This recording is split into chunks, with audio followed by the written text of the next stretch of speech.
ये जो नवरात्र हैं जो कि वर्ष में 2 बार आते हैं, आषाढ़ के महीने में और माघ के महीने में, इन नवरात्रों को गुप्त नवरात्रि क्यों कहते हैं? आज का हमारा विषय यही है और 3 कारण अलग अलग स्तर पर चलते हुए हम समझेंगे।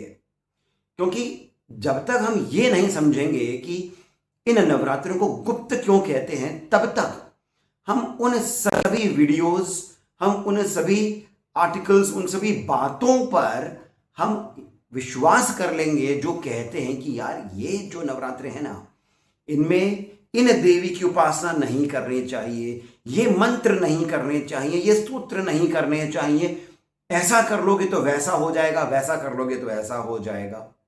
यानी कि अंधविश्वास जो है वो इसी प्रकार से फैलता है।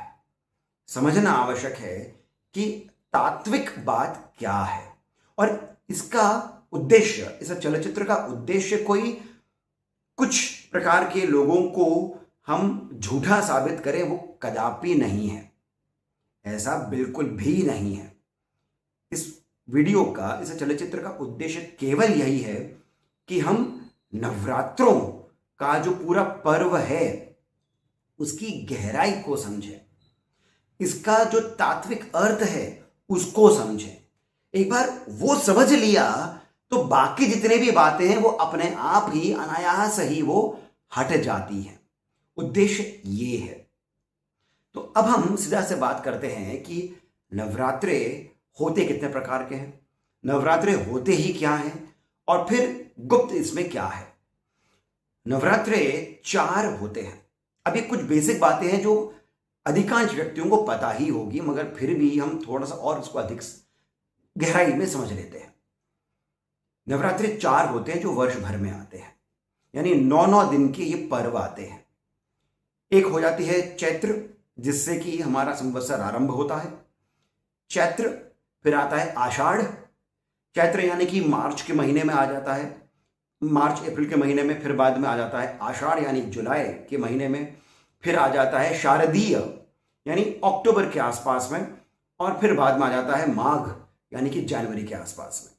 इस प्रकार से ये 4 नवरात्रे वर्ष भर में आते रहते हैं।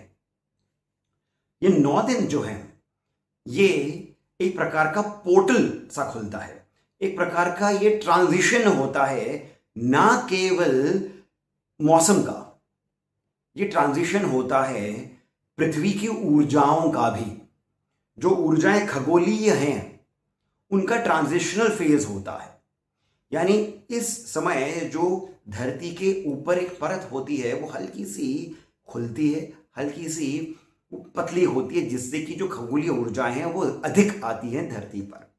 अब इसके भी पीछे का जो विज्ञान है उस पर भी हमने चर्चा करी है, परंतु वो हमारे आज का विषय नहीं है। अब जब ऐसा होता है, जब ये ट्रांजिशन फेज है, और इसको आप साइकोलॉजी की तरह भी समझ सकते हैं, इसको आप मौसम के साथ में, ज्योग्राफी के साथ में भी आप इसको समझ सकते हैं। तो जब ये ट्रांजिशन फेज होता है, ऐसे में जब हम ध्यान लगाते हैं, मेडिटेशन करते हैं, अध्यात्म यानी कि स्वयं का अध्ययन जब हम करना आरंभ करते हैं, तब हमारे भीतर बहुत सारे चेंजेस आते हैं।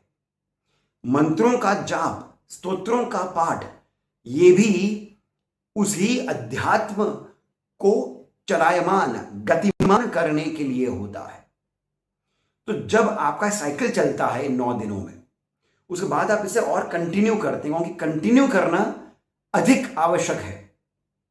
आप इन 9 दिनों में कोई सा भी एक दिन चुन लें, वो नवमी ही हो क्यों ना, नवमी से ही, परंतु बाद में लंबे समय तक आप मंत्रों का चैंटिंग, स्तोत्र का पाठ, ध्यान एक समय पर आप करेंगे, तब आपको समझ में आएगा। और ये बात सिर्फ एक्सपीरियंस करने वाली बात होती है, मेरे कह लेने से नहीं होगा कुछ। तो आप इसे एक बार करिए, आप देखेंगे कि आपके अंदर क्या चेंजेस आ रहे हैं, क्या बदलाव आ रहा है। ये ट्रांजिशन, ट्रांसफॉर्मेशन लेकर के आता है। ये हमने समझ लिया है 4 नवरात्रे, और नवरात्रे करते क्या है उसका छोटा सा एक संक्षिप्त में विज्ञान क्या है। अब गुप्त नवरात्रे के 3 रहस्य आते हैं कि इन्हें गुप्त कहा जाता है।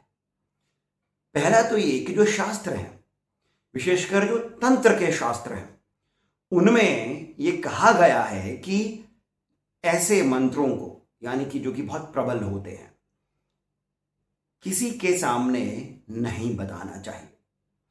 इसका एक सीधा सा उदाहरण हम देख सकते हैं सिद्ध कुंजिका स्तोत्र में। सिद्ध कुंजिका स्तोत्र के अंत में महादेव भगवती पार्वती से कहते हैं कि इसे गोपनीय, गुप्त रखना चाहिए। अब यहां पर ये केवल एक ही उदाहरण नहीं है, कितने सारे आपको तंत्र में उदाहरण मिल जाएंगे जहां पर महादेव देवी से कह रहे हैं। देखिए, तंत्र में भैरव भैरवी संवाद है, शिव पार्वती संवाद है, ज्ञान शिव दे रहे हैं पार्वती को, ये इसी कारण आगम कहा जाता है। जो निगम है उसके अंदर अलग प्रकार से होता है, भगवती जो है वो ज्ञान दे रही है अब देवता को, पुरुष स्वरूप को। तो यहां पर शिव जो है ये शक्ति को बता रहे हैं कि इसे, और ऐसा नहीं कि शक्ति को ज्ञान नहीं है, ये केवल हमारी समझ के लिए है कि इसे, इस स्तोत्र को, इस मंत्र को किसी के भी सामने आप नहीं बताएं। अब हम क्या समझ लेते हैं कि अरे ये तो बड़ा गोपनीय है, और साथ में क्योंकि ये गोपनीय है ये बहुत ही प्रबल तो है ही, इसे करें कि नहीं करें, हमारी दीक्षा नहीं हुई है, गुरु हमारे साथ में नहीं है, तो फिर क्या इस मंत्र को हमें करना चाहिए, इस स्तोत्र का पाठ हमें करना चाहिए? अब यहीं पर ही ज्ञानगंज का जो ज्ञान है वो हमें समझना होगा। पहले भी मैं कुछ चलचित्र कर चुका हूं इस बारे में। विशुद्धानंद जी महाराज जो अपने आप में ही परम हंस हैं, 12 वर्षों तक वे ज्ञानगंज में रहे हैं। उन्हीं के परम शिष्य श्री गोपीनाथ कविराज जी जो पद्म विभूषण रहे हैं, उनको विशुद्धानंद जी ने ज्ञान प्रदान किया, और फिर गोपीनाथ जी ने अपनी किताबों में उसे सबके सामने रखा। उसमें ये बात बताई गई, एक आलेख है इनका देवता का रहस्य, उसमें इन्होंने बताया है कि देवता और गुरु ये एक प्रकार से सामंजस्य बिठाते हुए, एक प्रकार से प्लान करते हुए आपके लिए आगे बढ़ते हैं। सर्वप्रथम आते हैं देवता, गुरु नहीं आते हैं, देवता आते हैं। आप ध्यान कर रहे हैं, मंत्र पढ़ रहे हैं, जाप कर रहे हैं, जाप की संख्या यहां पर बहुत अधिक महत्वपूर्ण हो जाती है। जब आप जाप करते हैं तब आप एक देवता के मंडल में प्रवेश करते हैं, ये ऊर्जा है आपकी, तभी देवता आपको देख भी पाते हैं। हर देवता का अपना अपना एक स्तर होता है, और भी बहुत गहराई से बातें बताई हैं, पर यहां पर हम इन बातों को ही समझ ले तो अच्छा है। अब जो देवता है, जब वो आपका इंटेंट देखते हैं, आपका संकल्प देखते हैं, फिर ये देवता जो हैं ये गुरु को आप तक पहुंचाते हैं। क्यों पहुंचाते हैं? जब देवता हमें देख पा रहे हैं तो फिर गुरु की आवश्यकता क्या हो गई है? अभी देवता के मंडल में आपने प्रवेश नहीं किया है, देवता की कृपा आपको नहीं मिली है, दृष्टि मिली है, ध्यान मिला है। गुरु जो है अब आपको देवता का, अपने इष्ट का ज्ञान प्रदान करते हैं। अब वो जो ज्ञान है उससे आपका उत्थान होता है। जब आपकी आत्मा का उत्थान होता है तब ही आपको जो देवता है आपके, उनके स्वरूप का भान होता है। तब हम आगे चल करके देखते हैं कि जो मोक्ष की भी अलग अलग स्थितियां हैं, सायुज्य, सामीप्य इत्यादि, ये आपको प्राप्त होते हैं। तो सर्वप्रथम यहां पर आता है कि आप अपना कर्म करें। आपका कर्म है जाप, ध्यान, भगवान के प्रति समर्पण। गुरु आएंगे, अपने आप ही आएंगे। तो ये मन में हमारे जो एक भाव आता है कि गुरु नहीं है, तो उसका भी समाधान है भगवान श्री दक्षिणामूर्ति को, महादेव शिव के ही शिव स्वरूप को, बजरंग बली को आप गुरु मान करके आगे बढ़िए। भगवान श्री परशुराम को गुरु मान करके आगे बढ़िए, भगवान श्री दत्तात्रेय को गुरु मान करके आप आगे बढ़िए, कोई बाधा नहीं आएगी। अब यहां पर परंतु फिर भी हम देखते हैं कि शास्त्रों में कहा गया है कि इसे गोपनीय रखें। अब गोपनीय रखें तो उसका आगे का जो भाग है वो हमें जितने भी वीडियोस आते हैं, जो भी आर्टिकल्स हम पढ़ लेते हैं जिसमें बताया गया है कि आपको इन देवी का ये मंत्र नहीं करना चाहिए, जैसे भगवती ललिता त्रिपुरा सुंदरी का ललिता सहस्रनाम भी सभी के लिए नहीं है, पंचदशी मंत्र भी सबके लिए नहीं है, ललिता त्रिशती भी जो है ये भी सबके लिए नहीं है। हम क्या करें? यहां पर बातें आती है कि जैसे सिद्ध कुंज का स्तोत्र में आता है, अभक्ति जिसको है उसके सामने इसे नहीं रखे। सभी स्तोत्र आप पढ़ लें, सभी में यही कहा गया है कि जिसको भी अविश्वास है, यानी ये तो पहली सीढ़ी हो गई है। कोई है जिसको भगवान में विश्वास ही नहीं है, उसके सामने इस ज्ञान को रख कर तो आप ही का नुकसान होगा, आप ही जो हैं वो बुरे बन जाएंगे। तो आवश्यकता यह है कि आप इस बात को समझें कि अभक्ति जिनको है, अविश्वास जिनको है, उनके सामने इतने गहरे ज्ञान को नहीं रखना चाहिए। परंतु आप तो भक्त हैं, आप तो विश्वासी हैं, तो फिर ये आपके लिए कैसे नहीं हो, इस बात पर हमें विचार करना चाहिए। तो गुप्त नवरात्रि, गुप्त यहां पर इसी कारण है, ये पहला एक स्तर हमें समझना चाहिए। ये सभी के लिए है, परंतु वो सभी विश्वासी व्यक्ति हैं, ये सभी वो हैं जिनको भगवान में आस्था है, जो कि सत्य को समझते हैं या फिर समझना चाहते हैं, अंधविश्वास की कुछ चादर नहीं ओढ़े रखते हैं। अब देखेंगे जो एथिस्ट होते हैं, जो भगवान में विश्वास नहीं करते हैं, जो लेफ्टिस्ट हैं, आज के मॉडर्न जो साइंस को, स्यूडो साइंस को जो मानते हैं, वो अधिक स्यूडो साइंस में विश्वास करते हैं, वो अधिक अंधभक्त हैं। क्योंकि जो भगवान में विश्वास करते हैं उनके जीवन में कभी ना कभी और कितनी ही बार, बारंबार ऐसे छोटे बड़े चमत्कार हुए हैं जो साइंस से भी या फिर लॉजिक से भी एक्सप्लेनेबल नहीं है। आप भी इस बात का उदाहरण अपने जीवन में स्वयं देख सकते हैं। कोइंसिडेंस कहा जा सकता है, परंतु कोइंसिडेंस का एक और शब्द भी हमारे यहां पर आ जाता है, भगवान की कृपा। अब हम चलते हैं दूसरे स्तर पर। यहां पर एक हो गया कि अभक्ति जिनको है, अविश्वास जिनको है, परंतु दूसरे स्तर पर बात यह आती है जो कि थोड़ी सी गहराई के साथ में है कि ये जो शक्तियां हैं हम जिनकी बात कर रहे हैं गुप्त नवरात्रों में, ये बहुत प्रबल शक्तियां हैं, इनके मंत्र भी त्वरित कार्य करते हैं। अब चूंकि ये त्वरित कार्य करती हैं, ये सभी व्यक्ति ग्रहण नहीं कर सकते हैं। यदि आपने अपने शरीर को उस प्रकार से नहीं ढाला है, यदि आपने अपने मन को उस प्रकार से नहीं ढाला है, ये उसी प्रकार से हो गया जैसे कि घड़ा है। अब घड़े में भले ही पानी आ सकता होगा, परंतु यदि घड़ा कच्चा है तो थोड़ा सा पानी भी बाहर बह जाएगा, घड़ा टूट जाएगा। ये जो शक्तियां हैं हम जिनकी बात कर रहे हैं, ये वो शक्तियां हैं जो कि इस ब्रह्मांड को चलायमान रखती हैं, और इसी कारण गुरु की आवश्यकता पड़ जाती है। इसी कारण हमें अपना सावधानी रखनी पड़ती है कि हम जो मंत्र कर रहे हैं, ये मंत्र करने के पश्चात हमारे भीतर जो बदलाव आएंगे, क्या हम उन्हें समझ पाएंगे, क्या हम उन्हें ग्रहण कर पाएंगे। और इसी कारण ये जो दूसरा स्तर है, ये गुप्त नवरात्रों का आ जाता है कि ये सभी के लिए सभी प्रकार के मंत्र नहीं होते हैं। परंतु यदि आप लंबे समय से ध्यान करते रहे हैं, लंबे समय से यदि आप प्राणायाम करते रहे हैं, कोई ना कोई मंत्र स्तोत्र, जैसे ओम नमः शिवाय या फिर हनुमान चालीसा या फिर दुर्गा चालीसा या फिर कोई और जो मंत्र हम सामान्य रूप से करते रहते हैं, स्तोत्रों का पाठ करते रहते हैं, यदि आप वो करते रहे हैं, तब आपको कोई परेशानी नहीं आएगी।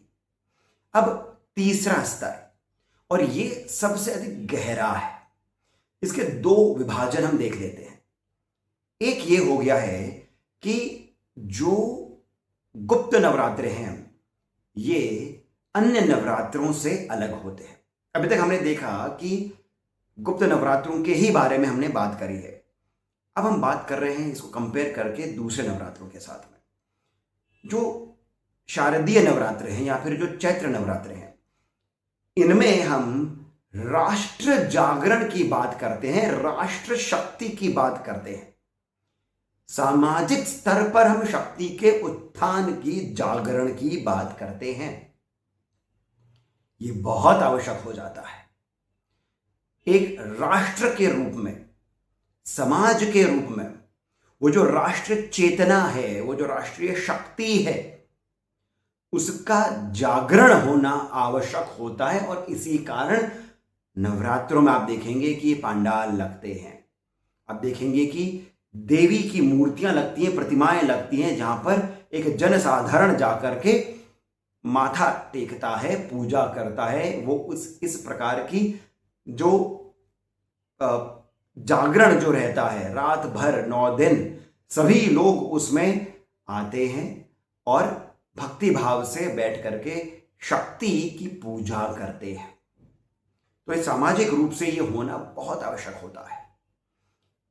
इसका दूसरा भाग जो है वो ये है कि गुप्त नवरात्रे जो हैं ये आपका व्यक्तिगत विषय हो जाता है, आध्यात्मिक विषय हो जाता है, स्वयं का अध्ययन। यहां पर ही गुप्त नवरात्रे आते हैं। प्राइवेट बातें हैं, स्पिरिचुअलिटी जो देखा जाए तो ये प्राइवेट बात है, पर्सनल है, आपके स्वयं के साथ में जुड़ी हुई ये बात है। तो यहां पर आपके अनुभव जो हो रहे हैं, आपका स्वयं का क्या चयन है, स्तोत्र का, मंत्र का, विधि विधान का, ये आप खुद तय करते हैं। इसमें ध्यान करना है, कितना ध्यान करना है, किस मंत्र से करना है, कितने समय पर है, कितनी बारी करना है, ये सब कुछ आप तय करते हैं। तो यहां पर बात पूर्ण रूप से व्यक्तिगत आ जाती है। और ये दोनों बातें जो हैं, इन दोनों नवरात्रों के तत्वों से जुड़ी हुई हैं, तात्विक बातें यहां पर आ जाती हैं। यदि हम तत्वों की बात करते हैं तो जो शारदीय नवरात्र हैं, जो चैत्र नवरात्र हैं, वो तत्व राष्ट्र शक्ति से जुड़ा हुआ है, समाज से जुड़ा हुआ है। और यहां पर जो तत्व है वो व्यक्तिगत है, स्वयं का उत्थान है। और दोनों ही आवश्यक हो जाते हैं, क्योंकि हम सामाजिक रूप से उत्थान की बात भी तब कर सकते हैं जब हमारा स्वयं का व्यक्तिगत आत्मा का उत्थान नहीं हुआ होता है। और जब ये दोनों बातों में सामंजस्य नहीं होता है, तब आप देख सकते हैं कि कितने सारे धर्मगुरु, कितने सारे पॉलिटिकल गुरु जो हैं, ये सामाजिक स्तर पर एक अलग अपना दृष्टिकोण रखते हैं। इनका जो पूरा बातें होती है और जिस प्रकार से रहते हैं समाज में, वो अलग होता है। और निजी जो इनकी जिंदगी होती है, जीवन होता है, ये अलग जीते हैं। इसी कारण, क्योंकि इनका व्यक्तिगत उत्थान नहीं हुआ होता है। गुप्त नवरात्रे गहराई में अब हम समझेंगे तो हमें ये बात समझ में आएगी कि गुप्त नवरात्रे आपकी आत्मा के उत्थान के लिए हैं। तो आशा करता हूं कि आपको गहराई में ये जो बातें हुई हैं ये आपके समझ में आई होंगी, आपके लिए लाभप्रद भी रहेंगी। चारों ही नवरात्रों के तत्वों के बारे में हमने समझ लिया है। अब आप इस बात को समझ करके ध्यान में बैठिए। मंत्रों का ही जाप हो आवश्यक नहीं है, स्तोत्रों का पाठ हो आवश्यक नहीं है। आवश्यक है अध्यात्म, अपने साथ में आप बैठे, वो आवश्यक है। देवता को ध्यान करें, वो आवश्यक है। मंत्र और स्तोत्र भी आ ही जाते हैं। इसके साथ मैं सिद्धार्थ अब आप सभी से जाने की अनुमति लेता हूं और आप सभी से मैं ये विनती करता हूं कि इस चलचित्र को लाइक आप अवश्य ही करें, हमें सब्सक्राइब करना नहीं भूलें और कमेंट सेक्शन में जो पहला कमेंट पिन है वहां से पेटीएम, जीपे इत्यादि के माध्यम से जितना अधिक हो सके आप हमें श्री सहयोग भी प्रदान करें, बहुत अधिक प्रोत्साहन मिलता है। इसके साथ मैं सिद्धार्थ पुनः आप सभी से जाने की अनुमति लेता हूं। धन्यवाद।